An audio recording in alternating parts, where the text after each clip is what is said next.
everybody, and welcome back to Odin's movie blog. I am the critic who is a cynic, and I just got home from seeing Captain Marvel. I have a lot of thoughts. I did some recording, I did some vlogging over at the theater. My theater was actually pretty hopping. I've seen it busier before in my life. However, it was definitely nothing that could be simply ignored. My theater was pretty packed. It was the IMAX screen that I went into after getting, of course, my ticket for Alita Battle Angel.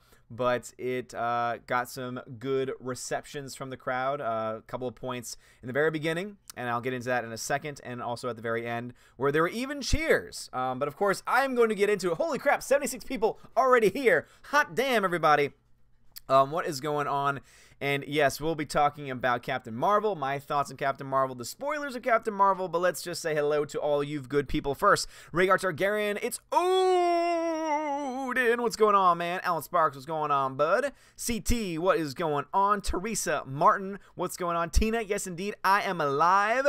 Maria Sinclair, hail Allfather, what's going on? Moons of Madness, what is going on? Hyperin, what's up, bruv? Gamer ID, what's going on, bruv? Super says, hey, how are you? You are streaming late this evening. It's 11 where I am. Yes, it's late where I am too. It's almost 10 o'clock Central Standard Time where I am.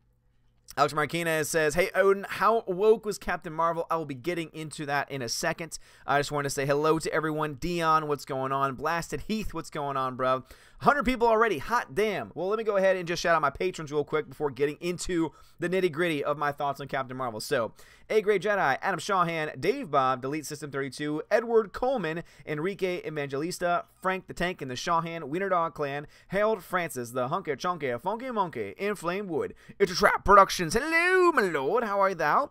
Jason Clark, Jeffrey Toon, Jonathan, Laura Story, Matthew Kadish, Mr. Peabody and his evil twin, Outpost Dyer, Perpetual Punster, Projar Sharif, Proper Jeremy, Shang Long, Sir Lance Elato, Theodora, The DJD Show, Those Two Ball Guys, Tina B, and Wolfgang Lounge. Thank you so much for being my patrons.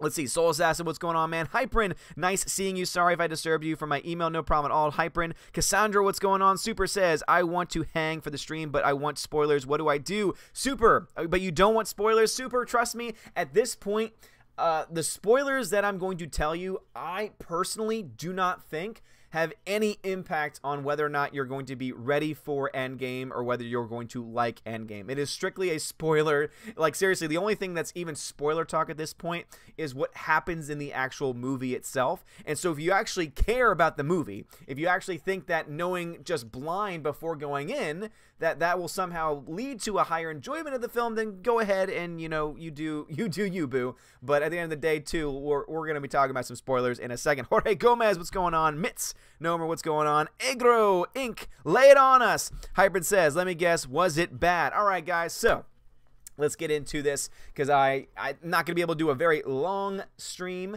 tonight, but I did want to give you my thoughts. And so, basically this.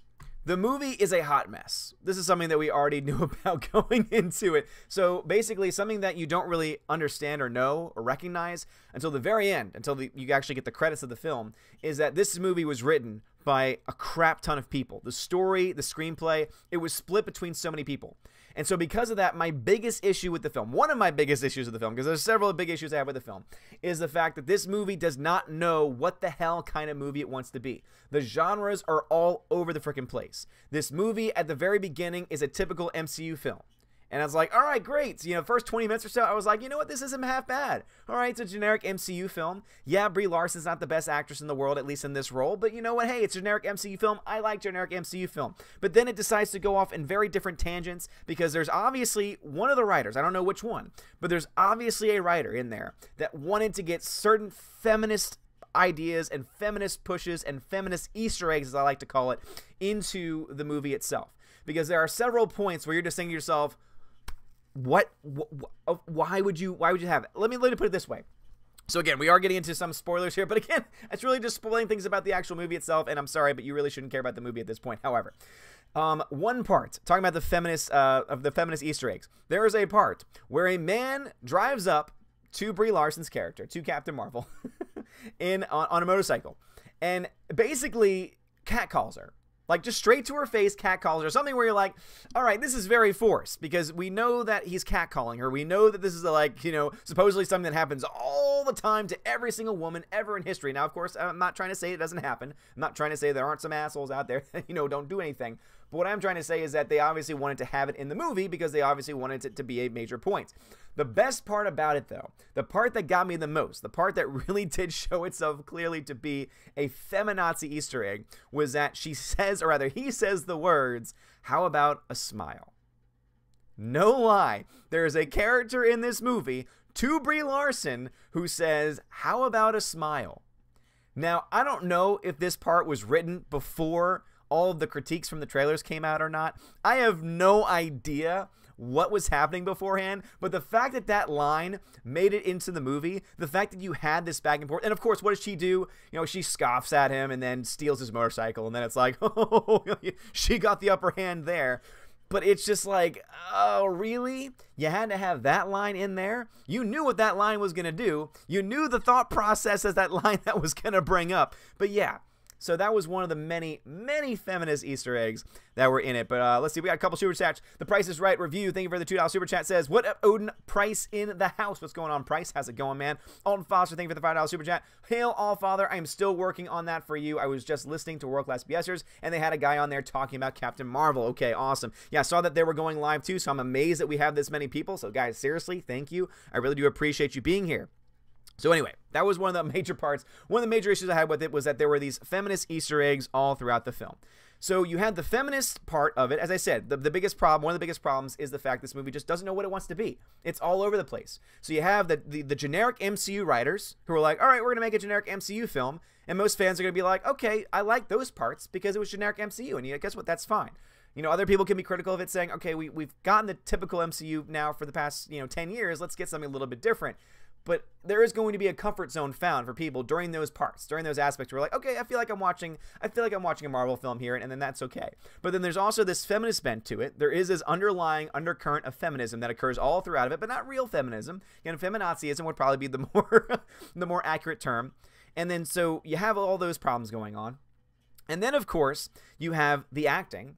And Brie Larson is indeed lacking that of charisma. However, as I was watching her performance throughout the film, I will say this much. I'm going to put the blame less on Brie Larson and more on the writing and on the directors. And the reason why I say that is because there were moments where she wanted to be something else. There were moments when she wanted to like fully engage and fully embrace in being just a total badass, which again, there's nothing wrong with being a total badass character.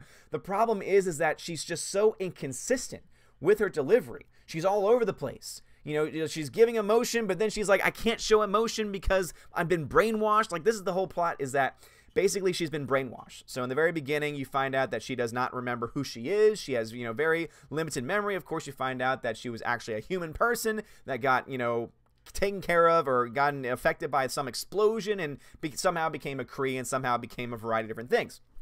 So you have that as like the main storyline, the main story plot. But the reason why that's a problem is because they use that as a crutch. They use that as a reason as to why she's not being emotional. They use that to explain, okay, she's lacking emotion because, yeah, she's technically human, but she doesn't remember being human. She doesn't remember any of these things happening. And so basically you have it where the writing and the direction are clashing with the direction that or rather the acting that she's trying to give. And so there's points where you're like, okay, I can see that Brie Larson, there's an actress in there somewhere. And for anyone that's trying to say, oh, Brie Larson is a terrible actress, again, I'm sorry, I still stand by her performance in Room. I thought Room was fantastic. But when it comes to this role, she just doesn't fit. And I really honestly think it has more to do with the writers and the directors than anyone else. However, a great actor will be able to surpass those things, and she wasn't able to do it, which is why, at the end of the day, I just don't think that she's right for this role. I mean, we've talked about this constantly before, how there are so many other people that could easily have done this role much better, would have fit the role better, would have been more believable in the role, rather than this nonsense here. Of course, with the many plot holes of her character and everything else. All right, so that's like some of the major issues going on. Some of my biggest problems, though, have to do with a couple of different things. So first off, one of the biggest things that was being touted by a lot of the people in the reviews were saying, okay, there are two things that are great, right? No, three things that are great. Samuel L. Jackson. Oh, let me just first say this. Samuel L. Jackson is awesome. The de-aging makeup that they use in this movie is freaking awesome. amazing. Seriously, Samuel L. Jackson rocks it in this movie. That's because he is a he is a I'm trying to think, a veteran actor. He knows his craft. He knows what the hell he's doing. So I was expecting nothing less from him. So Samuel L. Jackson freaking rocks it. The other thing that people talked about, the cat. The cat is cute. The cat is adorable, but also, too, the cat has some character issues and some character flaws because it's just, to me, more of a MacGuffin than anything else. So it's like, oh, isn't that convenient that the cat happens to be an alien called a flurkin? So, again, getting into plot points here. So, basically, the cat is a flurkin, which is a type of alien creature that can have, basically, tentacles come out of its mouth. And that doesn't happen until the very end, and it happens at one of the most convenient times, where all of a sudden, wait a minute, there's no way out. How are we going to save it? Oh, wait, this cat happens to be a flurkin and just happens to be able to have tentacles come out of its mouth and destroy a bunch of people, but then also absorb and swallow a tesseract. Because the tesseract, the cosmic cube, comes into play in this movie as well, which is, I'm just like, wait a minute, I thought we already took care of this. You know, the Infinity Stones have already been taken care of, but now we have a reason to explain how it eventually becomes on Earth, eventually becomes into the hands of S.H.I.E.L.D., and explains why we got it in the first place. But it all comes from the cat. So again, the cat's cute, but the cat is also a little bit of a MacGuffin when it comes to these things. All right. The third big issue, though, and this is where I'm just gonna get on my soapbox for a second, is that everyone's talking about how the reason why this movie is great, the reason why Captain Marvel is the female hero, the woman that women need in today's world, is because she don't need no man, she don't need no relationship, she doesn't need any of these things. You want to know why? Because she's got a best friend. Because she has a sister, she has someone that she can confide in. She is able to establish this relationship with Monica Rambeau's mom, and is able to establish this beautiful friendship. And you hear constantly from these reviews saying, "Oh my God, that was the heart of the film right there. That's where the heart was." You even had the writers and directors saying, "Oh yeah, that right there." When you had the red carpet premiere that was being live streamed, there was a point where literally they were holding on to each other for dear life. And it was a total act because you could just tell, like, okay, they obviously don't really like each other that much because guess what? They have no chemistry on screen. So you have and build up this relationship, this friendship, saying, oh, she don't need no man. She's got a best friend. You know, sister power. Hey, we don't need no man. Because guess what? She also happens to be a single mother. So it's literally a bunch of women who don't need a man, who are single, who, again, and it's like, there's nothing wrong with those things, but those are the two main actresses that you have in the movie. It's like you're obviously trying to push for some kind of an agenda here. I'm sorry, like there's obviously something you're trying to say here. Again, women don't need no man. But the problem is that, well, Brie Larson needs something. Captain Marvel needs something. I don't know whether it's a man or anything else, but she needs a new best friend because there is no chemistry between those two characters. Anyone that says that relationship is amazing, anyone says that relationship is just like, oh, so good and so powerful, and oh my gosh, it's what the feminine experience should be. It's about sisterhood and about coming together and not needing men and not needing all these other things. Anyone that tries to tell you that is the relationship portrayed on screen is lying to you. Their relationship is awful. There is no chemistry between them. You don't believe they're friends. What you see on screen is you see two women, two actresses, who've been put into a room together, been given lines to say to one another, and they're saying them. Like seriously, that is what you have. There's no chemistry built between the two. And a lot of that has to do with the fact that one of the characters has no idea who the other person is. And if you don't know who the other person is, well, guess what? You're probably not going to be able to build a lot of chemistry with them. But even when Captain Marvel eventually gets her memory back, oh, spoiler, she gets her memory back, like no one was going to see that coming. So she gets her memory back, and even then, there's still no chemistry at all. I would say that the actress, the young actress that plays the daughter, who plays Monica Rambeau, the official, the first real Captain Marvel, the first female Captain Marvel, that is, she was the one that actually had the best performance out of all of those scenes. And she barely said anything. Again, the relationship was supposed to be between these two grown women and, oh my gosh, sisterhood. But then what you ended up having was you had a little girl upstage them all. On top of that, as I've already mentioned, you had Goose the cat, who was awesome. But guess what? Everyone reacted the most to two parts. And they both dealt with Goose the cat. And I guarantee you, because guess what? That's all I heard about people talking. As I was walking out of the theater, the thing that people talked about and were keeping talking about were Goose the cat. Goose the cat was the #1 thing on everyone's lips as they were leaving the theater. It truly was amazing to me to experience it. I saw it on Twitter. We all saw it on Twitter. It's trending. And it was, oh my God, Goose the cat's going to be amazing. It's going to be fantastic. but the cat upstages everyone, including Brie Larson, including the titular character. When a cat, a flurkin, an alien that has tendrils coming out of its mouth, that has a pocket dimension apparently in its mouth as well. They don't explain that ever. All you ever see are the tentacles, and you're just like, okay, I guess the cat has tentacles. We've been told it's a flurkin, but we haven't actually been told what a flurkin actually is. So I guess we're supposed to just believe that these tentacles are normal and that they can just, you know, absorb the cosmic cube and it just goes somewhere. It's in their stomach, I guess. Again, they don't really explain it. And you see that happen a lot in the movie too. Things happen, and then it just happens. And they don't explain it. They don't say, okay, here's what's going on. They don't explain, oh, here's the reason why this is happening. They don't go into those details. Because it's just like, there's way too much. There's way too much that they have to be able to explain. Yeah, essentially, someone's mentioned the cat saying, orange cat good. Exactly, Trump cat. Someone on Twitter said, we should start calling it Trump cat because it's an orange cat. Yeah, let's try it. Trump cat good. But it's also, I think, overrated because the fact that the cat is a MacGuffin in this situation, meaning that it's a character that's been put into place that just is magically able to, you know, fix everything. That's what, you know, that's what the cat is. Brie Larson, of course, is also a Mary Sue in this movie as well. Captain Marvel is a Mary Sue. The reason why is because she's just all-powerful. She really is. She's all-powerful. She's put in a scene in the very beginning where she's, you know, being held down, and she's being, you know, her memories are coming back to her, and all this stuff's going on. But then, even though she's in these fisticuffs, even though she has these restraints on her that are supposed to block her powers, guess what? She breaks out of them, because why not? She's able to take down 10 Skrulls without her powers, because, you know, why not? Again, she's a Mary Sue. She's just strong for the sake of being strong. And that's already a problem, too. It's the fact that the character of Captain Marvel is weak. Is weak as far as being written. Yes, she's written to be strong, but the fact that every time she's put in a situation, I'm just like, all right, well, she's going to power her way out of it. Oh, look at that. She powered her way out of it. Oh, wait, she's going to do it on her own. Oh, look at that. She did it on her own. And you see that happen all throughout. All throughout. Sorry, yes, Chris Collins, thank you. Deus Ex Machina. Sorry very much. Deus Ex Machina. I'm sorry if I'm using my terms incorrectly here. It's been a long day, and but I'm trying to get it as much as I possibly can, as much information to you guys as I possibly can. So anyway, as you see, writing, major problems with the writing. Major problems. So inconsistent. The story just doesn't match up. It just goes back and forth.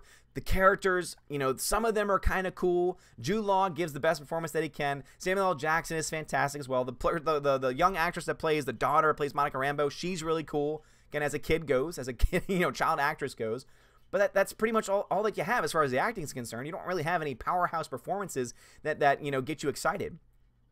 And then you really have the big spoilers, and this is the one to me that's the biggest of the spoilers, but this is one that we knew about it beforehand. We also you know, I covered this in my video. I covered a spoiler, you know, filled video beforehand too, but this is the one that probably bothered me the most. So first off, in the very beginning of the movie, guys, there is a tribute to Stan Lee. However, it's not the typical tribute that you would have. So you know how every Marvel film has the opening credit sequence, and it has like the comics flipping through, and it shows all the different characters from all the MCU films. They have that, only instead it's all Stan Lee.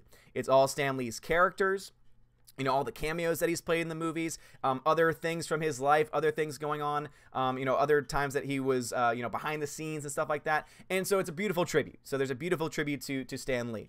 However, Stan Lee is also the person that wrote the original Captain Marvel when it was Marvel.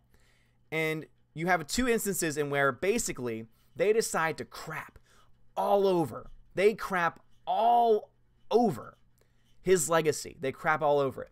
First, the Supreme Intelligence. The Supreme Intelligence in the comic books, it was meant to be some, like, you know, weird, you know, large green thing. That's pretty, like, go ahead and just Google it for yourself. It's this giant green thing. And instead, what they decide to do is they decide to make it whatever it is that you possibly ever want to. Every Kree, basically, experiences the Supreme Intelligence in a different way. So therefore, when Brie Larson enters in, she sees Annette Bening. So all the times that she goes to see and talk to the Supreme Intelligence, she sees Annette Bening. Everyone else sees a different person. Everyone else sees a different character, again, based on your own experience. Basically, the mindset is it's someone important from your life. Well, since she has amnesia, she doesn't know who this person is. She just sees, oh, that's Annette Bening. Look, it's Annette Bening, everybody. And that's all she knows. She doesn't know who the actual character is. And you see glimpses of what she knows. You see glimpses of what she experiences. And, you know, that's pretty much all that you have. And so when you, and so basically what you find out is that not only is she the Supreme Intelligence, and not only is the Supreme Intelligence just something that is, you know, silly in the first place because they, again, totally go against everything that, everything that was written, everything that was originally designed by the original authors, by the original by the original design artists. Just throw them out the window. We're going to make it Annette Bening, not a giant green blob. We're not going to do that. We're going to do Annette Bening. Well, then you find out that the reason why she sees Annette Bening, the reason why she sees Annette Bening as a Supreme Intelligence is because the important person from her life, and this is actually revealed very early on in the movie, much earlier than I suspected, is because Annette Bening is Mar-Vell. For those that do not know, the original Mar-Vell was a man. The original Mar-Vell was actually a very powerful Avenger.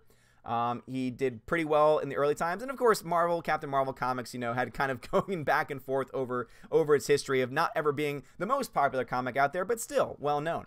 But Mar-Vell was a male character. Again, written and established originally by Stan Lee. So not only do you have this Stan Lee cameo, or rather there was a Stan Lee cameo too, which is actually pretty cool, the fact that they were able to film these cameo shots, before his unfortunate passing. But basically you have him writing this story. You have this beautiful tribute to him in the very beginning of the film, but then the entire film essentially craps on everything that he established. It craps on not only what he's established, but what other comic book writers have established as well. It basically subverts expectations in the worst way possible. Because not only do you have the Supreme Intelligence not being portrayed the way it should, but even if that was just the only thing, I'd be like, okay, you know what? Creative license, whatever, we can excuse that. But the fact that they decided to make Annette frickin' Bening into Mar-Vell, the first Captain Marvel, who was supposed to be a male character. The fact that they gender swapped that character for no reason, really, like there's no reason for them to do it other than to say, oh, guess what? We can do it. Why not? This is all about women. This is all about the strong female characters. And so guess what? We're going to turn a traditional male character into a woman. Let's do that. Oh yeah, let's focus on that, because you know what? If you had it happen the other way, if there was a traditionally female character turned into a male character, oh, you wouldn't hear the end of it. Oh, it would just be, oh my God, you can't do that. No, you cannot possibly do that. But for this one, they do it, and they're gonna be like, oh yeah, it was a creative choice that we made. It's like, okay, so again, you are still crapping all over the legacy that Stan Lee had established with the original characters. You gender swapped because you could. Why not? Why not? You changed the Supreme Intelligence as to what the Supreme Intelligence... You changed the entire designs originally designed by Stan Lee and his partner. And you have all of these things and all these changes going on. But then you also have a couple other things. And to me, one of the biggest problems, and the more I think about it, I think to myself, this is also a very major problem. The Skrulls, you would think, are supposed to be the bad guys, right? Okay, well, here's the twist that they throw your way. So the Skrulls are the bad guys all the way up until maybe 3/4 of the way into the movie. And then all of a sudden, at the very end, just, out of the blue, they're good guys. Yeah, that's right. They're good guys. And it turns out that, no, they're not actually all that bad. No, what they're trying to do is they're trying to get away. They're trying to, reestablish their community. They're the victims here. The Supreme Intelligence has essentially been trying to wipe them off the face of the earth, and therefore the Kree are the bad guys here, not the Skrulls. So, so basically, you have Ben Mendelsohn, who's giving a pretty great performance, I will say, as the lead of the Skrulls, and then the Skrulls themselves, who are traditionally the bad guys in the comics. Again, these are established characters in the comics who have always just been the bad guys. They've always been the menacing force. They've been usually one of the biggest, most menacing forces out there. Like, for example, when the first Avengers came out and there was the freaking Chitauri, everyone was like, oh, the freaking Chitauri. Dude, get the Skrulls in here. The Skrulls are the ones that are always the ones causing chaos and havoc. Oh, no. And now it is canon with the MCU that the Skrulls are actually good guys. The Skrulls have families. The Skrulls are a civilized people. They're good. And so Captain Marvel is going to lead them, and that's how the film ends. She leads them on a ship to find a new world so that they can rebuild everything. But yes. So yeah, the Skrulls are no longer evil. They're just good. They're just good characters, and that's all that there is to it. And that, to me, is one that I can't get my head around. On top of the fact that you have these Skrulls, Ben Mendelsohn does a great job, but then he's given these lines, for example, where he says the word jazz hands. It's like, oh, put your jazz hands away for a second. He's a freaking alien who's never been to Earth. And yet he understands the concept of jazz hands? Like, what? what the hell? Like, who wrote this movie? Who wrote this freaking movie, man? It's awful. It's awful. Again, the more I think about it, the more I hate the movie. And it's sad too, because I will say this, for the first 30 minutes or so, I was like, all right, this is a generic MCU film. This is actually not as bad as I thought. But then they started to put in these random feminist tropes. And then all of a sudden they started to change things. They started to reveal certain things. And then you have to start thinking about them and saying, okay, the Skrulls turning good might work within this story, but what does it mean to the overall MCU? What does it mean to the overall Marvel Comics? To me, this is the crapping of Marvel Comics that's been going on for the past like 10 years or so. Ethan Van Sciver does a great job covering this, by the way, where he talks about how there's been this infiltration by SJWs into the comics industry, where they're changing things. They're changing characters, they're making characters as different races, different genders, all these other things, just for the sake of doing it, for the sake of inclusion. And basically what it's led to is the destruction of the comic book industry. It's led to the destruction of these comic book stores that are now shutting down in droves. Like shutting down in just, crazy fashion. And then you see this happen on the big screen and you're thinking to yourself, oh, it's actually now being perpetuated on the big screen. With the previous Marvel films, you could say, all right, they're taking the original stories and they're adapting them, they're changing things here and there. Like, for example, the Iron Man movie, they don't really go into how, Tony Stark has a drinking problem. They don't really dive into that storyline. They could, but they don't. And you know what? Okay, that's fine. They're going to go a different route with this. They're going to still, touch upon it just maybe a little bit, but let's focus on these things first. But this one, it just says, okay, here are these like long established tropes, these long established characters, and now we're just going to change them. The worst offense, though, to me is the fact that they freaking gender swapped Mar-Vell into a woman. Oh, and then Mar-Vell gets killed, by the way, so now we're never going to see the original Mar-Vell. We're never going to see an original Captain Marvel movie, because if we do, it's going to be played by Annette Bening. And that's what everyone wants to see, right? Everyone wants to see Annette Bening play the original Captain Mar-Vell, right? Yes, oh yes, everyone wants to see that. And it boggles my mind. It truly boggles my mind that these writers came together and that the producers saw the writing and said, oh, this makes sense. Oh, this isn't haphazard at all. This isn't going to leave some people confused. This is, and again, there were people cheering throughout the movie. And it's because, guess what? There are generic audience members who don't want to think, who literally just went like, ooh, that was fun. Ooh, that was cool to see. Oh, I didn't see that coming. And they find pure joy in those things. And again, if you're that type of person, okay, that's you. But for someone with a critical mind, with a critical lens, trying to look at it from an objective standpoint, I cannot help but just see all of these flaws. And also, knowing what I know, what little I know about the comics industry and what I know about the original comic book characters, I just can't help but think, what have they done? I mean, again, the Skrulls, who are traditionally bad guys, who are traditionally the characters that are usually some, they're a large group, and normally they're the foil to the Avengers, or at least they cause trouble with the Avengers, and now all of a sudden, now the Skrulls are good guys in the MCU. The Skrulls are the good guys. So you have Mar-Vell, who's now a woman. So Mar-Vell is no longer a man, she's a woman. You also have the fact that the Skrulls are good guys. Again, Skrulls are just going to be all good guys now. Even though they're causing havoc, doing all these things, like seriously, causing chaos, and then at random, they're like, oh, wait, no, we're good, wait, no, it's a misunderstanding, it's been a misunderstanding this entire time, I swear. You have the inconsistent relationships between, Brie Larson's Captain Marvel and Rambo, and it's just, God, it's a mess. It's a hot freaking mess. But anyway, I've seen a bunch of people leaving super chats. So let me get to these real quick. Maybe there's gonna be some questions about some things that maybe I have not addressed yet.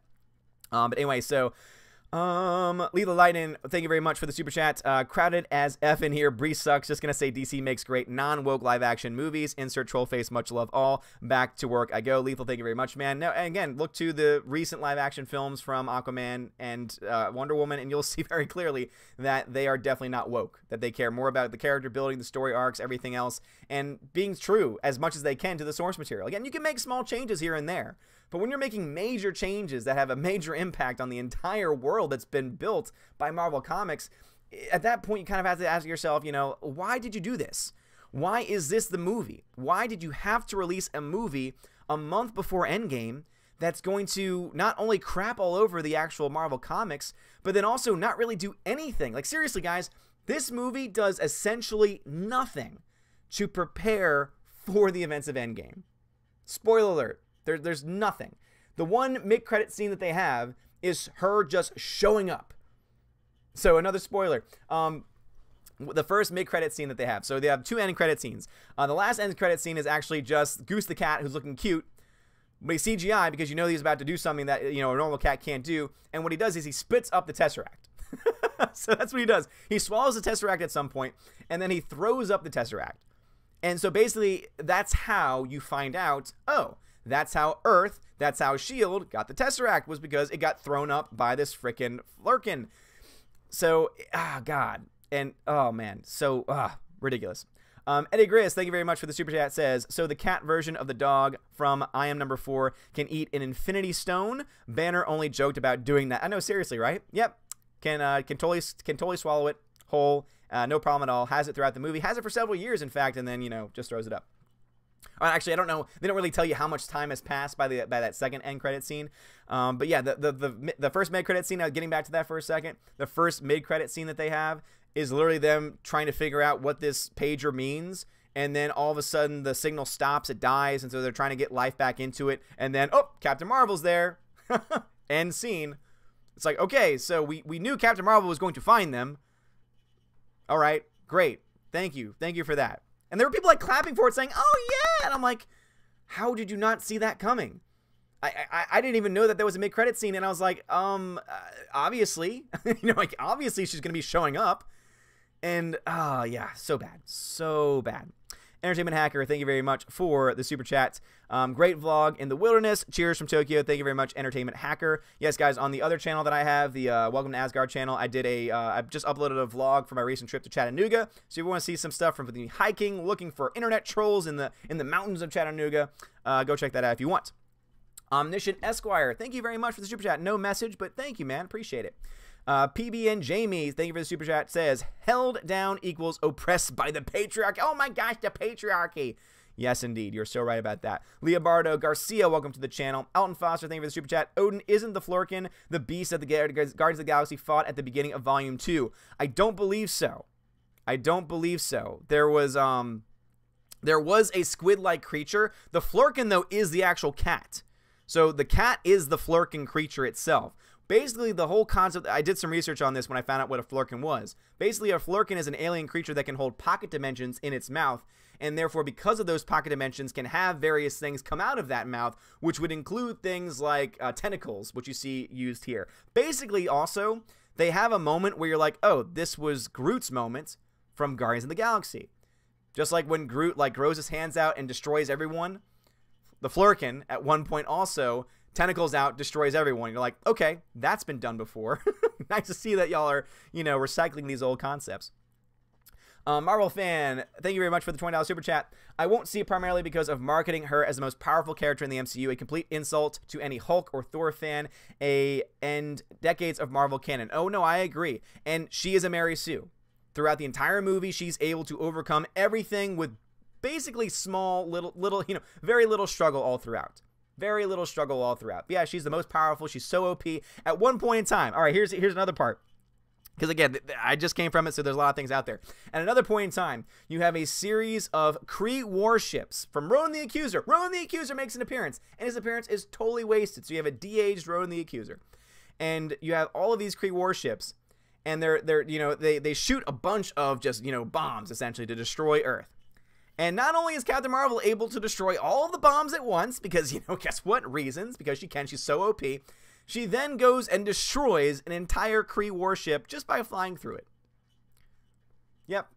That's Captain Marvel, everybody. The most powerful being in the MCU. The one who is going to stand toe-to-toe with Thanos. Please, God, let her not be the one to defeat Thanos, because at this point, I mean, seriously, they've made her so OP in this that even if the Russos go in a very different direction, I honestly don't know how they are able to make up for the fact that they've made her the most powerful person ever.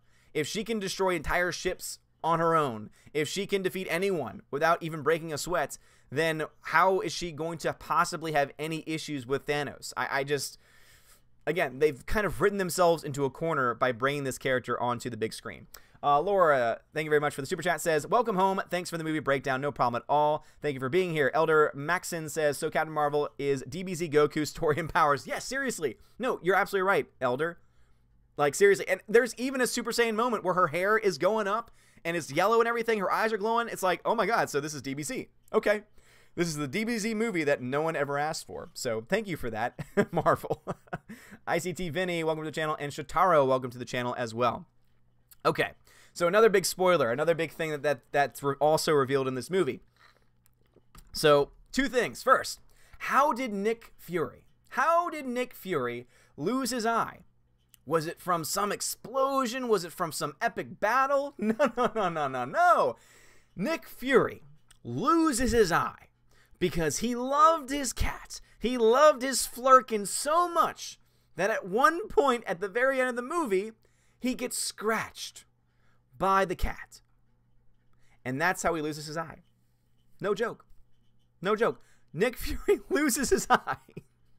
The whole reason for the eye patch, according to this movie, now canon from the MCU, is because he gets scratched by a cat. He gets scratched by Goose the cat and then loses his eye. Can't see out of the eye anymore, has to wear an eye patch. Yep, that is what we are dealing with. So that's God. The more I think about it, the more I'm like, God, that's so stupid. That's so lame. But yeah, so anyway, he loses his eye because the Flurkin scratches him. Now some people might say, oh, what if it was like the actual Flurkin and, you know, it was like the giant monster coming out of his mouth? That would be cool, right? Oh, no. The Flurkin, in his role as the cat, with a regular cat scratch, again, you see just nothing but the cat scratch on his eye. That's how he loses access to sight in that eye. That is how he loses his freaking eye, is because he gets scratched by a freaking cat. So that's the starter.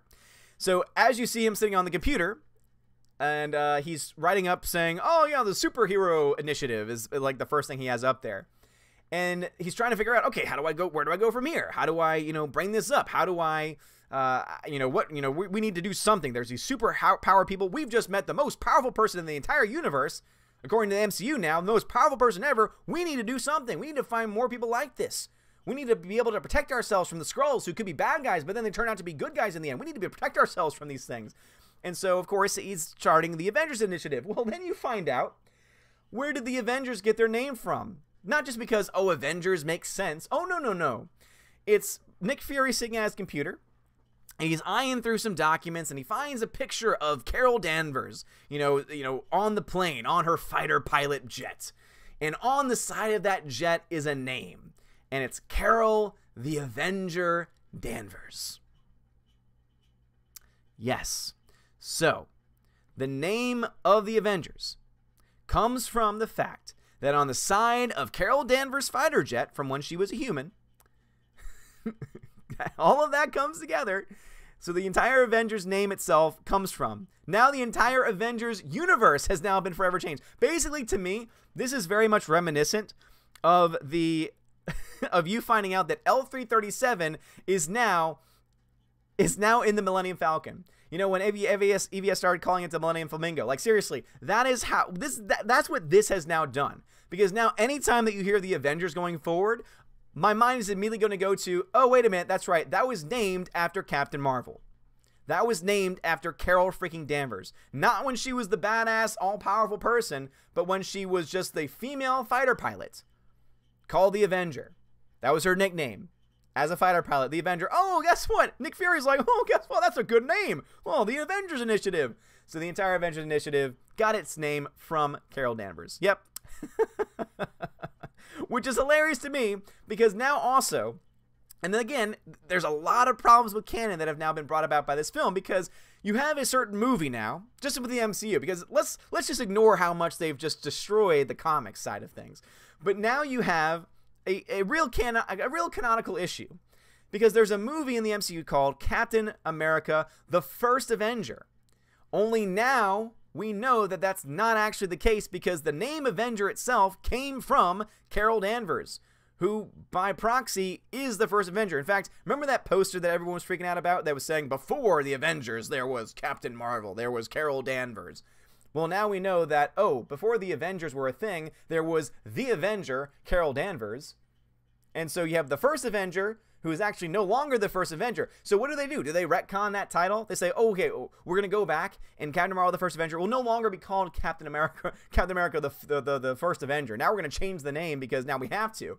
Because now we've just put ourselves into this canonical situation here.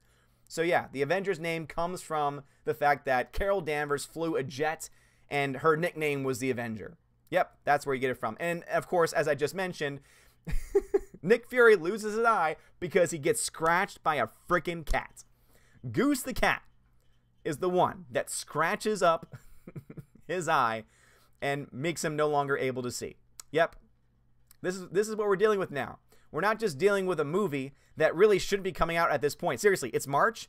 Endgame comes out in April. Why is this movie coming out? Oh, wait, that's right. It's coming out because, oh, it's Women's History Month. And actually, this movie has been pushed back several times. People like sometimes, they like to forget about the fact that this movie was actually supposed to come out a while back, but it kept getting pushed back. And so all of a sudden they're like, wait a minute, March, that's Women's History Month. Oh, March 8th, that's International Women's Day. That's the perfect time to have this movie come out, right? And now what do you have? Now you have a movie that's not just crapping over the Marvel Comics side of things, but is now also causing some severe problems for the MCU.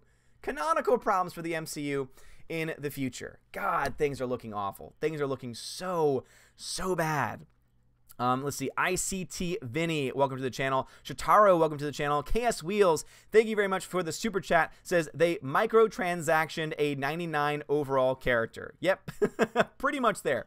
Pretty much. They were like, oh, let's just get this moon out there. We need Captain Marvel. We need Captain Marvel in this universe. Why? Oh, because she's a strong woman. Okay. Who cares?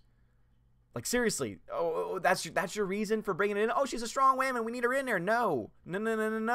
What you needed to do was not have anything come out before Endgame, build up Endgame, and then maybe then you could have Captain Marvel come in at some point and help. And, and that's how you introduce her character, and then you have her solo film. But now you've just built her up to be the most OP person to ever exist in the history of comics. You've now taken that concept, you've taken that understanding, and then you just crapped over everything. You've crapped all over everything that you've already established in the Marvel Comics and also in the MCU. God, man. Let's see. Alton Foster. Actually, no. Remy Demi, welcome to the channel. Alton Foster, thank you for the super chat, says, wait, I thought Howard Stark found the Tesseract at the end of Captain America. Well, basically, the way that they got it, so Howard Stark, Alton Foster, that's a good question. Basically, what we mean by this is that the Tesseract became available to the, maybe this is a plot hole. Maybe this isn't another canonical issue, a canonical question. But basically, the whole concept was that the Tesseract was something that was on, basically, Mar-Vell's invisible laboratory in space. So she had a laboratory in space, because remember, Mar-Vell is a woman in this MCU universe now, no longer a man. Mar-Vell was played by Annette Bening. And so you basically had her trying to create a technology. And so this is the other plot point. She's trying to create a technology to be able to go to light speed. And she's creating it for the Skrulls. And the guys who are the bad guys in the very beginning, but then you find out they're actually good guys. She's trying to create that technology for them. In the process of testing it out, Carol Danvers is up flying with her because they work together on the same base. They crash because they get attacked by the Kree themselves. And then Mar-Vell gets killed by Yang-Rong, who's played by Jude Law. Jude Law then the explosion happens. And in the comics, the reason why Captain Marvel exists, rather Miss Marvel, because just keep this in mind for context's sake. Carol Danvers, before she was Captain Marvel, was Miss Marvel. Miss Marvel had several powers. And the reason why she had these powers was because there was an explosion that led to her DNA being essentially fused with that of Kree. Specifically in this situation would be the original Mar-Vell. Again, the original Captain Marvel. A male. But we're just going to ignore that fact. What they decided to do instead in this movie is that the Tesseract-enabled motor, essentially, the core, as they call it, explodes, and that explosion is what gives her powers.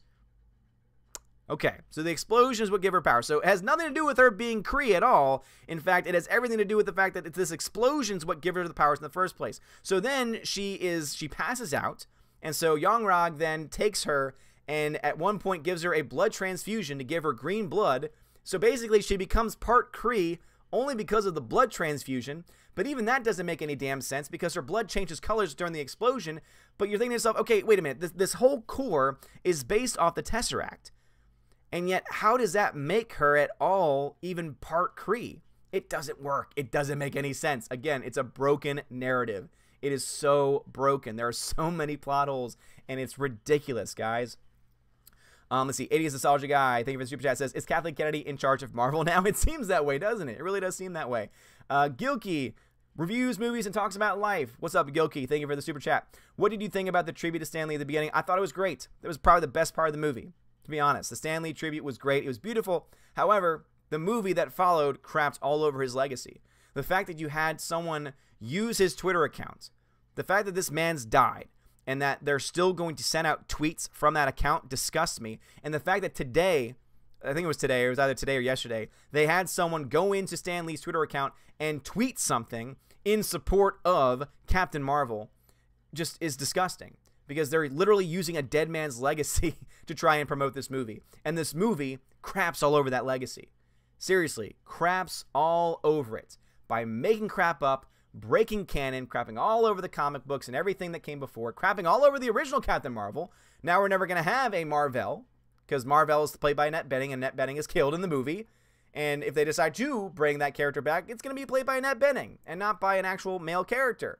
And people say like, oh, why are you getting caught up on this? Because they gender swapped a character that they did not need to gender swap. The only reason why they would have done this is to try and push for some type of agenda, which guess what? You can see being used throughout the entire film. And it's total nonsense. It's totally ridiculous. Aaron Parker, welcome to the channel. Dark Rider, welcome to the channel as well. All right, guys, so now I'm going to get to some of the chats.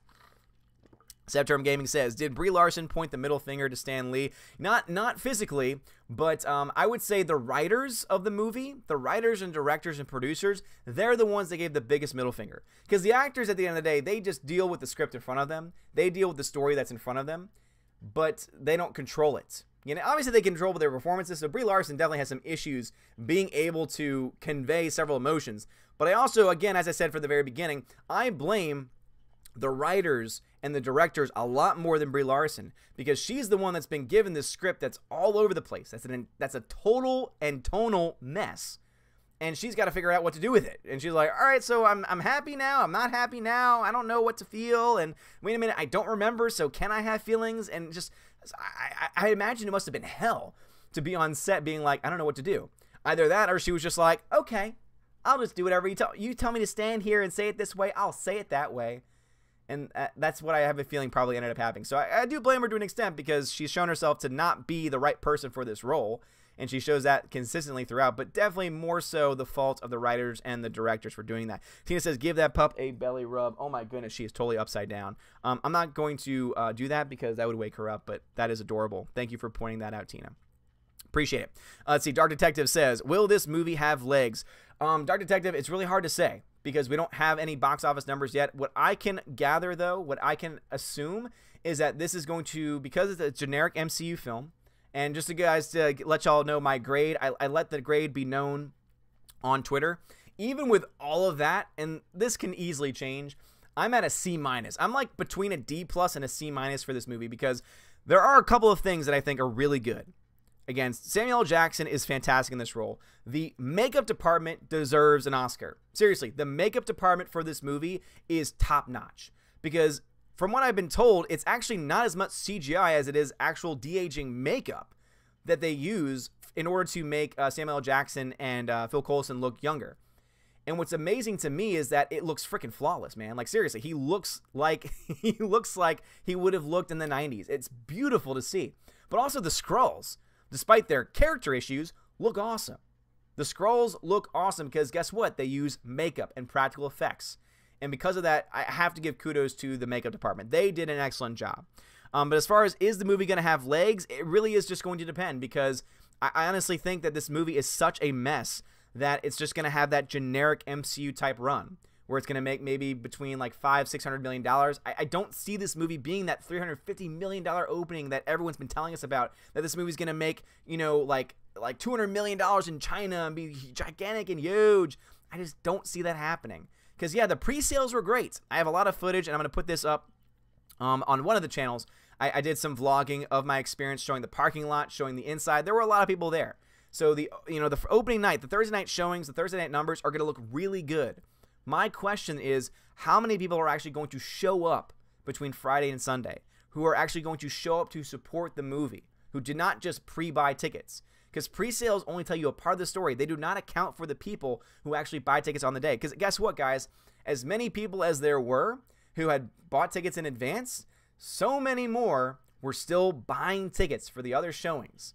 Because as I said, most people in today's world still actually go to the box office to buy their ticket there and not online and not in advance. That's just the way that it works, especially the Friday through Sunday audiences. Thursday is a very different animal because Thursday is usually a very specific type of audience that all tend to buy pre-sales. Pre-sales only tell you part of the story, though. Again, pre-sales can only tell you if there's some type of hype leading up to the film. They can only tell you if the film is selling well overall, but it can't tell you, are you going to see other people, generic fans, generic movie fans in general, show up in the same rates? And so basically, anytime you hear these projections, it's people saying, oh, we think that on the day, on Friday, Saturday, and Sunday, you're going to see a match as far as enthusiasm is concerned, which is why you get these gigantic numbers.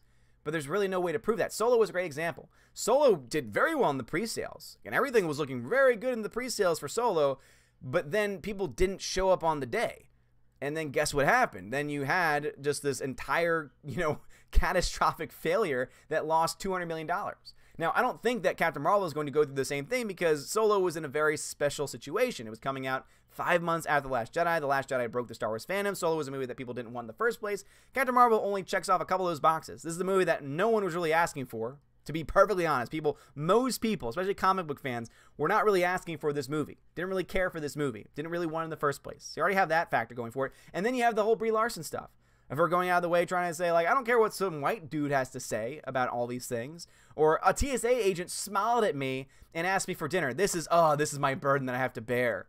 And it's just like, what? And the fact that they had that line in the movie too, just, God. Let's see who else we got in here. Dion says, how was the sound design and music? Music was okay. Definitely they are, trying to hit on that 90s music, but also too, they underutilize it. They could have had a very 90s soundtrack, and I only remember a few songs being actually used in the movie overall. Sound design, I would say, is pretty good. So again, pretty much the technical aspects are pretty good. The one thing I would complain about is actually the actual CGI itself. I mean, at this point in time, it's because they were trying to do so much. I mean, when you're trying to make someone look like a Super Saiyan, it can only look so good. So I personally wasn't a big fan of it, but sound design was fine. The sound design was okay. Dark Detective says, how does it compare to Wonder Woman? Wonder Woman's so much better. Wonder Woman's better. Again, Wonder Woman is a movie that I would give like a B, a solid B to. This is a C- D+ range for me. So that should tell you, they're just on totally different wavelengths. Like Wonder Woman is just a solid film. It's not the best film ever. Again, it's not like in that A range as far as movies are concerned. But it's a solid film. It's well made, well crafted, well acted. Again, all the things are there. All the pieces are there. This one, you have all the pieces, but they're all over the place. And no one knows where to put them because the directors obviously have no idea where to put them in the process too. So something hopefully will indicate that these guys will not get another Captain Marvel film and that they will just be gone from the MCU in general because I'm sorry, they don't know what they're doing. Sure, they can do stuff on the independent scene just fine, I'm sure. But when it comes to this and dealing with several scripts and several writers and all these other things, nah, they can't handle it. They've proven as such. Artemis over East, he says, oh, no, just curious how crowded was your theater? Redstone theaters had a few dozen people. Yeah, I mean, you're going to hear those stories because there are certain markets that are not going to sell very well. My theater is a very high-volume system, rather, it's a very high-volume theater, in a very high-volume market. And so the IMAX screening that I was in was very crowded. It was very crowded. It was probably 75% plus full. There were a couple of Dolby showings, a 7 o'clock and also a 10:15 that were both almost full. So it was being well represented. Again, there were a lot of people showing up to my showings, but it's going to be interesting to see what those China numbers. I see that a couple of people in there, Mike K and Tina are talking about China. China is really going to be a huge indicator because, yes, their pre-sales are apparently breaking records, but pre-sales don't mean everything. That does not mean that people are going to show up on the day to see the movie. It's just not going to happen. Let's see what we got here. I think that, though, because of the Thursday nights being so strong, I really do think that you're going to see I am more confident now that you're going to see $100 million opening weekend for sure, at least in the United States. Only because the Thursday nights are probably going to be very, very high. I really do think that's going to happen. Pagan God says, aw crap, Odin's got an audience. The world's doomed. I know, seriously, this is insane. Apos Dyer says 6.3 on IMDb and a 65 on Metacritic. Yeah, not looking good. And then Geeks and Gamers had broken a story earlier saying that the audience rating was already tanking, but I'm not seeing any audience ratings available. Were they made available and then taken down? Because if that's the case, that to me says a lot. That to me says a great deal. Like, seriously, that's insane. But anyway, guys, also, I do now have a website. Now, this is a very, very rough draft. This is a very early stage. If you've been following my videos, you know that I want to try and create an alternative to Rotten Tomatoes. I want to try and create an honest site. A site that focuses on, you know, really objective film criticism. Obviously, there are places for subjectivity. Obviously, there are places for opining and for putting those thoughts out there. But I really want to be able to develop a new system, a new way of thinking about movies, a new way of thinking about film scores even, and create something entirely new. I don't have that new system in place yet, but I do have a place where you can go to recommend movies, to say, I want to see it, I don't want to see it, and also to rate a movie once you have seen it. So I'm going to go ahead and I'm going to post a link to that in, let's see, where is the viewers? There it is. So anyway, Heimdall is going to post that. So that is linked, guys, to the website. So go ahead, check it out. Again, go ahead and check it out and let me know what you think. And obviously, it's a work in progress. It's still got a long way to go. I have 3 pages, though, for Captain Marvel. So if you don't want to see it, hit that thumbs down button. If you have seen it, leave a rating for it. I've already left my rating for it. I gave it a 2 out of 5, 2 out of 5 stars. Alita Battle Angels up there too, and Star Wars Episode 9. So if you have another movie that you want to request, there is a request a movie page that will send me an email when you have a recommendation. And yeah, hopefully we can just build from here and start off very, very small, but build to something really cool and big. Me and my wife are brainstorming about a lot of things. We're talking to a lot of guys that are willing to do pro bono code work. So we have the potential to create something very new and different, and I really am excited for it. September Gaming says, since both Japanese, which is going to be your favorite, Alita or Godzilla? Alita, probably. Souls says, did you see Brie Larson's interview for Wired where she was getting annoyed by the questions? It's so cringy. I did not, but that does not surprise me because she just seems like a very despicable human being. Zen Waters says, they actually put that line in the film. He asked for my number. So, no, basically, Zen Waters, what they did, that was something that happened to her in real life. The line that they put in, though, was they put in a guy who catcalls her to her face and then says, how about a smile? So that is a line that's in the movie. Oh, man. And it comes up, they play that part again later on where the Skrulls are trying to get through her memories. That scene comes up again and it fuels her anger and her rage, which leads her to be able to, you know, break out. God, so... Christopher Joe says, hey, Odin, the positive outcome of this movie is normies can finally see how shilly the media is pushing the feminist agenda when they ask comic and MCU fans about the now obvious plot holes. I hope so. I really hope so. Because the people who saw my movie, again, I think about a third of them were clapping. So I really hope that they, you know, step back from this movie and say, hey, wait a minute, there's a lot of issues. There's a lot of problems with this movie that don't make any sense. And I might have to try and make a plot holes video at some point in time. If not just this. Per Comic says, you got to put Odin in the chat. Thank you very much. Appreciate you. KS Wheel says, go to Flickster for the audience score. Ah, okay. That makes sense. Well, let me go ahead and just do that right now then. Let me go ahead and do that right now because I do have the Flickster app attached. Yeah, because the Flickster app also had the want to see rating a lot longer than the website did as well because Flickster is very loosely attached to it overall. Thank you for that. I'll check it out. Alt fandom. Zayar Jero says Flickster has the audience score. Okay, gotcha. All right, audience score is at 63%. So it's at 63%. I'm gonna go ahead and give it my my 2-star rating and submit it. All right. Hopefully that will indeed be counted. And again, guys, don't try and review bomb. Don't be those people that give the SJWs fire. If you see the movie, boom, let them know just how you feel about it. Gannison says, thank you for the spoilers. We don't have to watch Captain Marvel. Yep, pretty much. And let's see what else we got here going on. All right, go give your reviews, guys. Yeah, seriously. If you've seen the movie, if you know what we're talking about here, then please review that. HCF says, please advise viewers do not leave half-star or one-star ratings. They don't count. Very good, guys. Yeah, don't do that. Because also, don't leave a review for a movie that you have not seen either. If you want to go to my website, and if you want to click on that, I don't want to see, go right ahead, spam the hell out of it. I'm going to share that on videos as I do them in the future. And as the site, hopefully, it builds up over time. But, yeah. You know, because Rotten Tomatoes took that away from you guys, don't rate something that you have not seen. That's what I would say. Because also the half-star reviews have been shown and proven not to count either. Dark Detective says, I feel the mixed reception might cause low numbers on week 2 and 3. I think so too. I really do. But also, keep this in mind. When you look to the Rotten Tomatoes score, you have to be able to read it accurately. Because as of right now, it says 82%. 82% of critics gave it a positive rating. Said, oh, it's fresh. Because remember, when a critic submits their score to Rotten Tomatoes, they get to click a button that says either fresh or rotten. All this means is that 82% of those critics said, I choose fresh. However, when you look to the actual average ratings they gave, it's a failing rating. Right now, the average rating among critics is a 6.9 out of 10. Now, I don't know if you can do math. Apparently, these guys can't, because that's a 69%.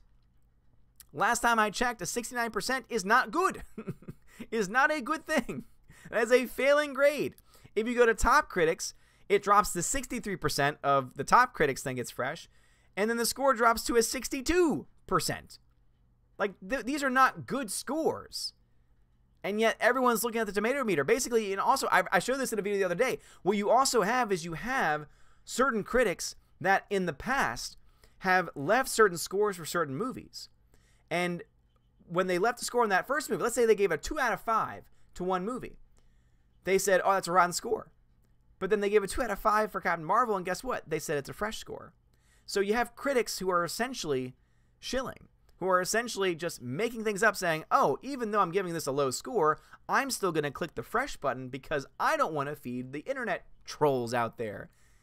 And it's just, it's not helping them. It's not. Slicer says, how is Coulson? I heard he was underused. Oh, totally underused. Absolutely underused.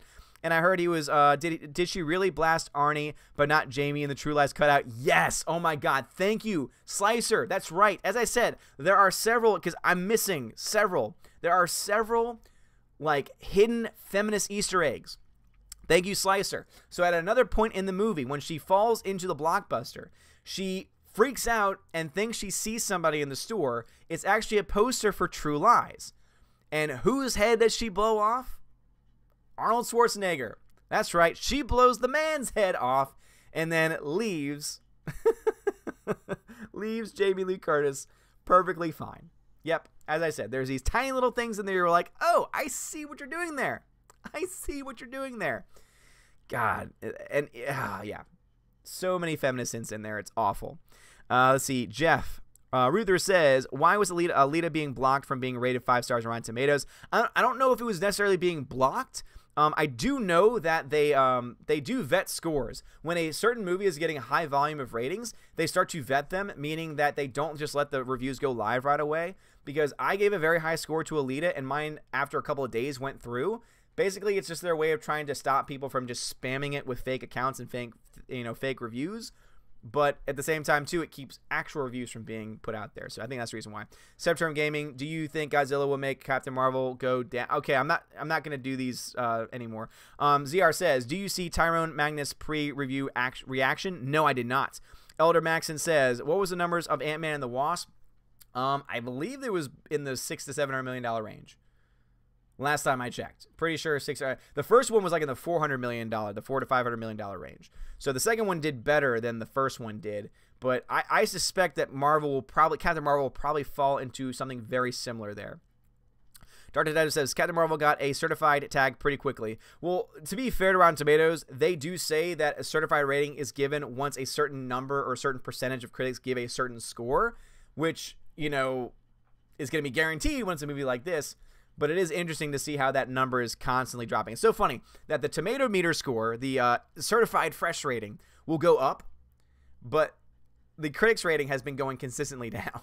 So even though people are checking off the fresh mark, They're giving it lower scores. They're giving it that 2 out of 4. They're giving it that 2.5 out of 5. They're giving it that 50% rating. But they're saying, oh, but I'm going to call it fresh because I can. Why not? You know, why not? All righty, let's see what we got here. Aaron Parker, welcome to the channel. Dark Rider, welcome to the channel. Don't Mind Me, welcome to the channel. Benny Glock, welcome to the channel. Carlo, welcome to the channel. James Cadden, welcome to the channel. PB and Jamie, thank you again for another super chat. Says, I can see it now in Avengers Endgame. Captain Marvel tells Steve Rogers, you're not the boss of me. I follow my own orders, probably. Or she tells him, follow me. And then he gives up his role as the captain, as the leader, and follows her. And now I'm the captain now. Oh, God. Oma Goma, welcome to the channel. Vince and Repeat, thank you very much for the super chat. Says, please can you explain when in the timeline that the cat is supposed to have spat out the Tesseract before or after the snap? Before the snap. But even then, it's not entirely sure. Basically, what we know is that the cat shows up on the desk, of Nick Fury. And so it's assumed then that it's still in the 90s. So it's still with young Nick Fury.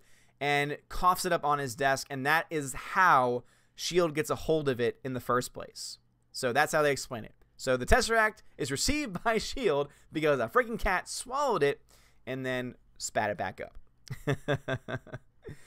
Let's see. Mattuine, thank you very much for the $20 super chat. Says, just like Captain Marvel, it was okay. Not great, not horrible, just okay. A few bewildered eyebrow furl moments, but I didn't think they tried to beat you over the head with socio-political agenda. They didn't try and hit you over the head with a socio-political agenda. However, they put many, some hidden, some not so hidden, feminist references throughout the film. As I said before, the biggest problem with this movie, guys, is the fact that it's all over the place. It is literally all over the place. The story is just so haphazard. And what you end up seeing is several different stories trying to be told, one of which is indeed a feminist story, is indeed a feminazi story. And so when you have that happen, though, it just causes the entire movie to fall apart. Because if you don't have a consistent story, if the story doesn't make sense, if the story's jumping all over the place, then how can you possibly tell a coherent, good story? You can't. You can't.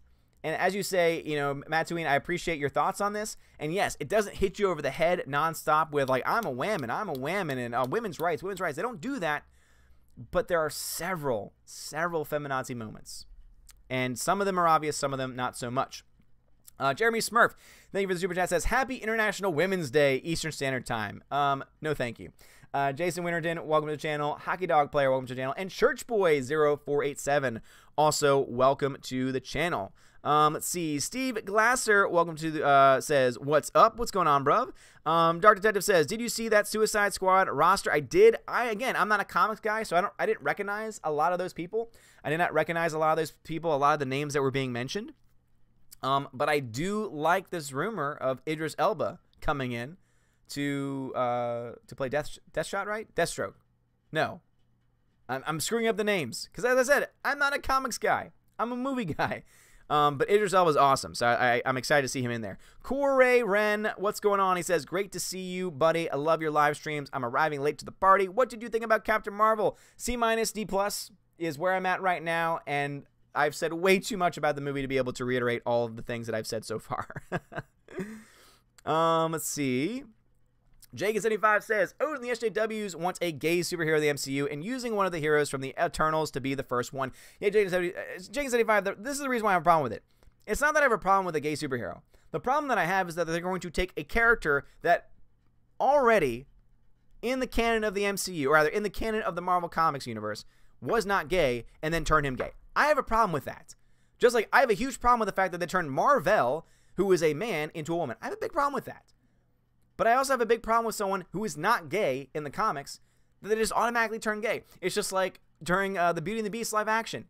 They turned LeFou into this gay subtext character. And they're like saying, oh yeah, we decided because, you know, it was kind of hinted at in the original comic book, and, you know, or rather in the original, you know, cartoon. I was like, no, it wasn't. He was just a small dude looking up to a big guy because guess what? That's what small dudes do.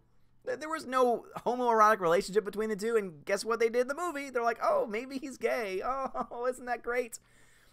I have a problem with that. I have a problem when you're changing characters. If you already have a character that from their inception was gay.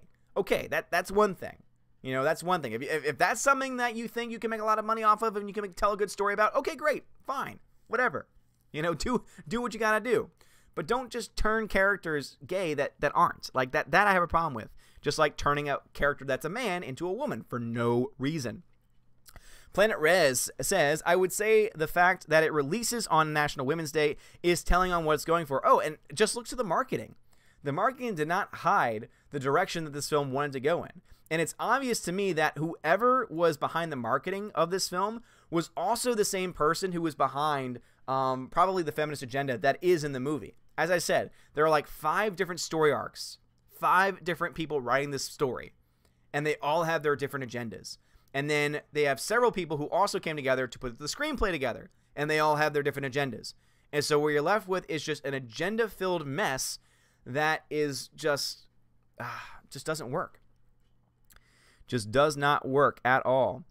Patrick Ollinger says, do you think Captain Marvel will affect the box office of Avengers Endgame? I don't think Captain Marvel will directly. I think that the fallout, I think depending on how the media responds to the box office this weekend, if the box office does not live up to expectations and the media goes after men and goes on these, sexist tangents, then it could potentially have an effect.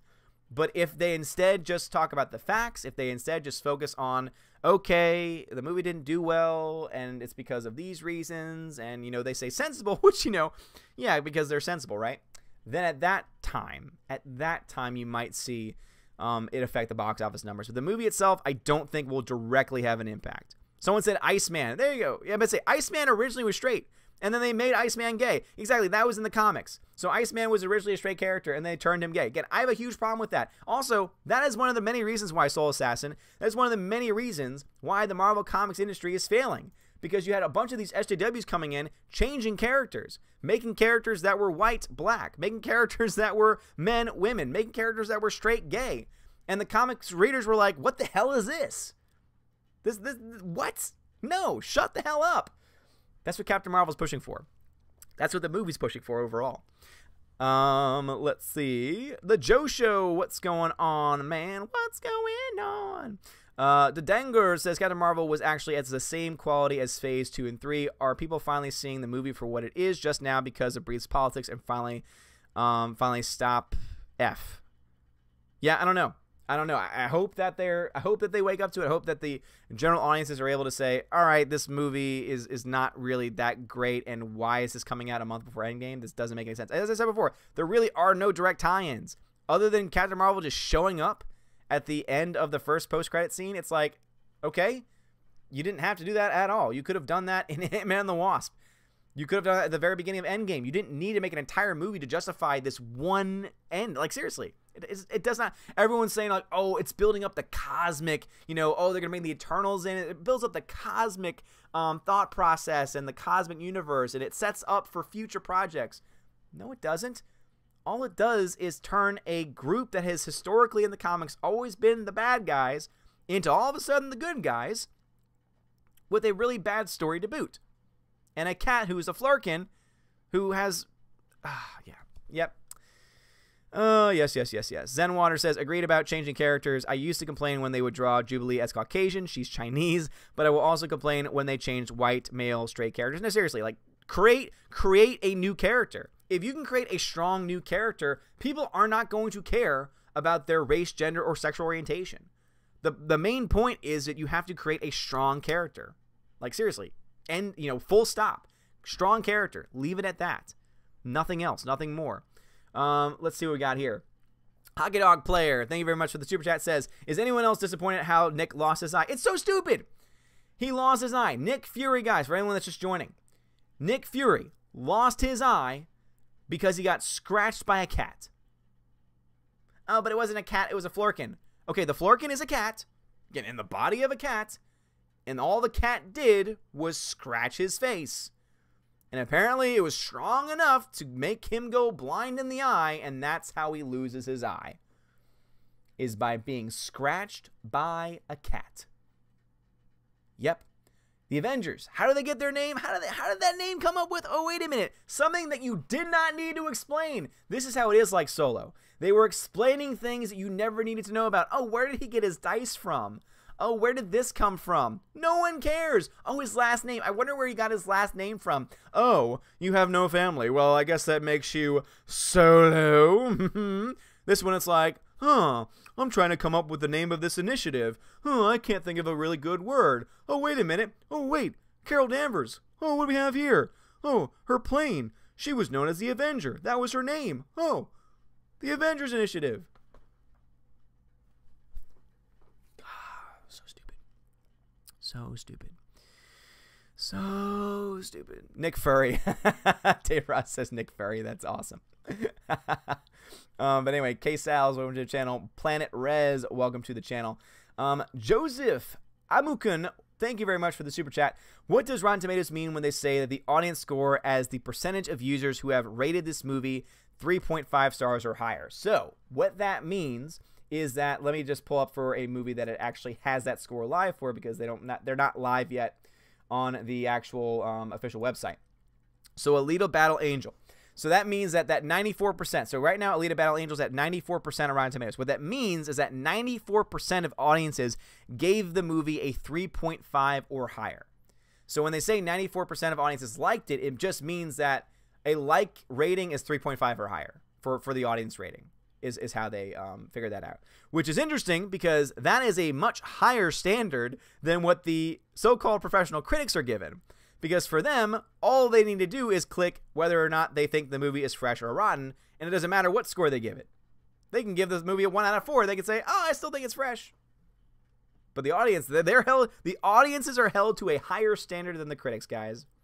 Let that just be a reason. That's the reason why we need a new system. That's the reason why I'm starting this pet project. That's the reason why I really am, obviously it's very early stage. Very early stage. But this is the reason why I want to build a new website. This is the reason why I want to build a entirely new rating system, because I want it to be about the fans, but also, too, I want there to be a score given by YouTube reviewers, like, big channel YouTube names who go to see movies, who review movies, who are able to give an honest score, to be objective in their coverage. And that is something that I think is something that has been lost among critics. And the only way that you can do that is by reaching out to people that you know and you trust, to be able to respond to certain questions in a certain way. I got something going on here. Again, I can't share it out altogether, because I want to make sure that it's just right before we actually put it, make it live. But go check out the website. Again, the website is up, and you can leave your ups, your thumbs up, thumbs down on 3 movies right now, and we're going to be adding more movies every single day. Hopefully in the future it grows into something even bigger and better in the process. But anyway, that's what they mean by the percentage of users and the Rotten Tomatoes number. Stephen Glasker, thank you very much for the super chat, says, why should I pay to see an incoherent movie about a charged up Super Saiyan SJW? You should. Which is why I would recommend that you do what I did, which is buy a ticket to Alita Battle Angel if it's playing at your theater, and then just walk into a Captain Marvel screening if you really want to see it. Because at that point, you're also giving up your time, and I think your time is also more precious than money. So that's going to be totally up to you there. Zenwater says, this movie really does come across as fanfic. Certainly comes across that way. Keep in mind, too, this is all based off of the 2012 reboot of the character, which has since been rebooted like 4 times because no one's buying the comics. So at this point, the comics industry, the SJW and Marvel Comics industry, has indeed become more like fanfic than actual anything else. Septerm Gaming, will Alita be 3D on DVD? They might have a 3D release. I'm not exactly sure. But that means you need to have like a 3D TV, and then last time I checked, those are kind of going out of style. Castro Hermosa says, Odin was shaved head after all. Yes, indeed. Yes, indeed. Did it before we went on our trip. Very, very comfortable. Yes, the dog finally moved, so no longer does the belly need to be rubbed. However, I think that she would think so. Dadugur says, one of the most disappointing reveals I've heard. I was hoping a Skrull who was close to him shot him in the eye or something. Proof that Marvel has issues with violence. Yeah, seriously. Yep. Cat scratched his eye. That's how he can't see. Spill the beans, Owen, says Viper Chief. I've been spilling them, man. Where have you been? Robot Shlobo says, saw Captain Marvel tonight, and it made me question how they spent $150 million and came up with this very end result. It's so very, very bad. Yeah, I will say this much. Again, even with my C- D+ rating, I will say that I also question where that $150 million went, because it really wasn't on display in the visual effects, like for her going Super Saiyan. I didn't really see the money being put there. I've seen better use of CGI for less money being used in other films. But also, too, it didn't go into the story. I guess the makeup, hey, the makeup may have cost a lot because the makeup was done right, man. The makeup, I think, was done perfectly. But, you know, when you're paying a star, when you're paying Brie Larson $5 million for her first movie, when every other actor for their first movie got paid significantly less money, I'm sorry, but, yeah, you're probably wasting some money down the line. Perth Comics says, being able to select the critics that you trust and compelling a score from them would be unique. No, absolutely, Perth. And also, too, it wouldn't just be, oh, give me a rating and I'm going to convert it. It would be, if you want to leave a rating on this website, this is the form. Like, there's going to be a form. This is the form. These are the questions that you have to answer. Basically, it's questions on like a sliding scale out of like 10. And again, I'm not going to go into full detail because I don't want to reveal anything too early. But anyway, it's going to be something that they have to fill out.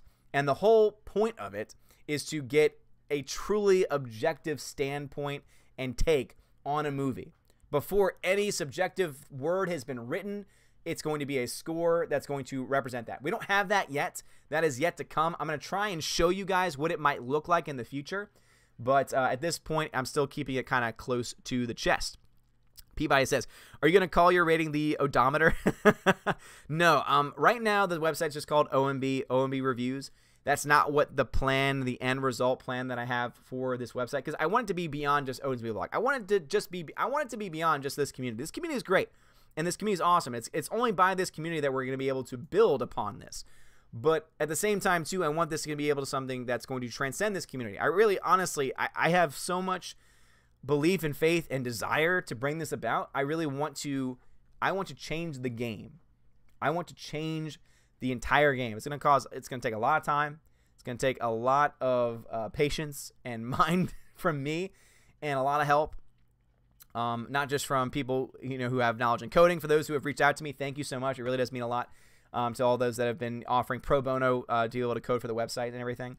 But it's also going to take some YouTubers, some film critics who are willing to put behind the nonsense of the old way of doing things and to try something new and something different and create essentially a new standard. And I think it's a standard, though, that people are going to want. And I think it's a standard that we actually kind of really need right now. PB and Jamie, Odin looking clean as F. Thank you very much. Gannis says, the beard is legendary. Thank you. Viber Chief says, Odin said he did it before his trip. I know what you mean by that. Yeah, sure you do. Sure you do. Darth Moral says, my king, what's going on? Slicer Neon says, so a cat goosed our feminist hero? Yeah, pretty much. So Goose the cat upstages the lead actress. That is a fact.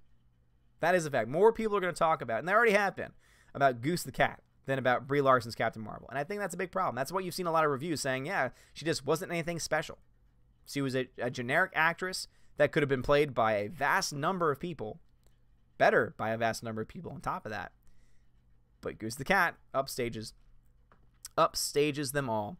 September Gaming says, can you imagine an Alita? Again, I'm not going to do these, September. I'm not doing those right now. I'm not doing those right now. Darth Moral, my king, what's going on, bro? What's going on? 880 million says you're wrong, Chris D. Holland killed it. There's no way. All right, Holland is awesome. I like Tom Holland. I think he's a great Spider-Man. 880 million? If you mean Captain Marvel is not making $880 million. Not going to happen. Calling that right now. Not going to happen. Hyman says, some people are fake shills, but not us. Hashtag not us. Yeah, seriously. There are some people that are shills. There are some people that will make up reviews because they want to make somebody happy. Basically, the review system that I want to put in place for this website is going to be one that is not predicated upon a desire to get access. You know, Nerdrotic has done a great job on his channel really exposing the access media. And this is going to be a website that's not going to be that. It's not going to be the website that's trying to get into the press junkets, that's trying to interview people. You know, and if those offers ever come, it's going to be, hey, we'll take that offer, but just know we're going to ask you some pretty pointed questions. We're not just going to softball you. You know, because at the end of the day, if we just become like any other softball site, I'm sorry, but that's no different than a Rotten Tomatoes or a Metacritic or an IMDb. Like, seriously.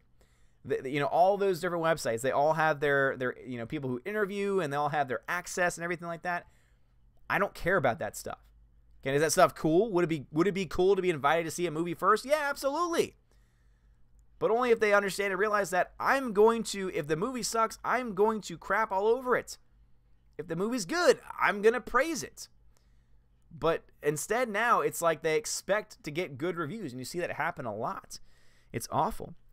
Dadungar says, while I like the idea of Rotten Tomatoes type website rated by big YouTubers, I still don't trust it because YouTubers sometimes hate a movie because it doesn't have their political, which is unfair. Well, again, that's the reason why it's not just it's not just who is going to be reviewing it, it's how they're going to be reviewing it. That's going to essentially, not guarantee, because nothing's guaranteed, but making it a lot harder to skew a rating in a certain direction just because of your own subjective point of view. That's how I would describe it. And I understand your concerns, and don't worry, that is something that has gone into the process. Zenwater says Katie Sackhoff. Oh, absolutely, Katie Sackhoff would have been the perfect choice for this character. Let's see. Gannison says, do you buy action figures? No, I get sent action figures though, but I do not buy them. Aiden says, Nerdrotic just tweeted, first Marvel movie I have been to with 0 applause at the end. Whoa, man. Wow. Yeah, see, I had applause. Like 3 times we had applause. The first time was for the tribute to Stan Lee, and then at the very end of the movie, there was applause for a couple of the end scenes. So I had applause. But that's interesting that Nerdrotic did not have that same experience. As I said before, every theater, every market is going to have a different group of people. Every movie time is going to have a different group of people and a different response. So I really am fascinated to find out. I want these hard numbers to come in because I really want to know. Thursday, I'm confident is going to be big. But what is the Friday to Sunday going to be? What is the China number going to be? What are these hard numbers that we're actually going to see in the process? Eric Rhodes says, if Captain Marvel breaks $800 million, you will sing for us. Eric Rhodes, absolutely. If this movie breaks $800 million after what I just saw, if this movie breaks $800 million, I will sing. I will do an entire stream. All right, Eric Rhodes, Valkyrie, make a note of this. If Captain Marvel makes it past $800 million, we are going to do a singing-only stream where you guys get to recommend songs and I have to sing them. I make that pact with you now, Eric. I'm that confident. I'm that confident that it's not going to happen. Let's see. 80s nostalgia guy, thank you very much for the super chat, says, if next movie Captain Marvel kills Thanos, do we boycott? At that point, I think people just walk out. Seriously, I think at that point they're like, all right, yep, done. Pack up my bags, I'm done. People are already, walking out. People are already walking away from the MCU. That would finalize it for a lot of people. But yeah, absolutely. Absolutely, man. Robert Harp, welcome to the channel. All right, guys, well, KS Wheel says, she's getting crap on her fighting scenes. How bad was it? Well, you could tell that there was a stunt double doing her fight scenes. There were some people saying that there were scenes you couldn't see what was going on. I didn't really notice it as much. I could see everything pretty clearly for the most part. I was in an IMAX screen too, so I don't know if that had anything to do with it or not. But yeah, I mean, the fight scenes weren't anything to write home about. I mean, like, it wasn't like a, for example, it wasn't a Daredevil level fight scene. It was probably more in line with someone had compared it to Iron Fist, and I think that would be accurate, where you could tell there's a stunt double. You can tell that's not Brie Larson doing these things, and so I definitely would think that it's something very clear there. Anyway, guys, so I hope China hates Captain Marvel, unlike Alita. I hope so too. Gaz says, when I went to see Alita at my local cinema, they were a lot of female audience with free tickets. Wow, damn. Tina says, Odin's movie blog, 800 million if Wooden Beam makes it. Yeah, there's no chance in hell. You got no chance. Per comment says, applause must be a cultural thing. No one applauses films in Oz, that's for sure. Yeah, I mean, it's definitely cultural. Definitely a cultural thing. United States, it's more common, I would say. Epic Castro says, what number would you call a flop for this movie? Okay, so flop, if you mean if it's going to lose money, if it makes anything under $400 million, it's a flop. It only needs to make $400 million to break even. I would consider it to be a disappointment. I would consider it to be a massive disappointment if this film comes in under 550. If this movie comes in under 550 million worldwide, that to me is a failure. Not a flop, but a failure. And I think that is going to be something that's going to be talked about for a very, very, very long time. Gerard Morrow says, do you think Warner Brothers lifting the Shazam review embargo is a good sign?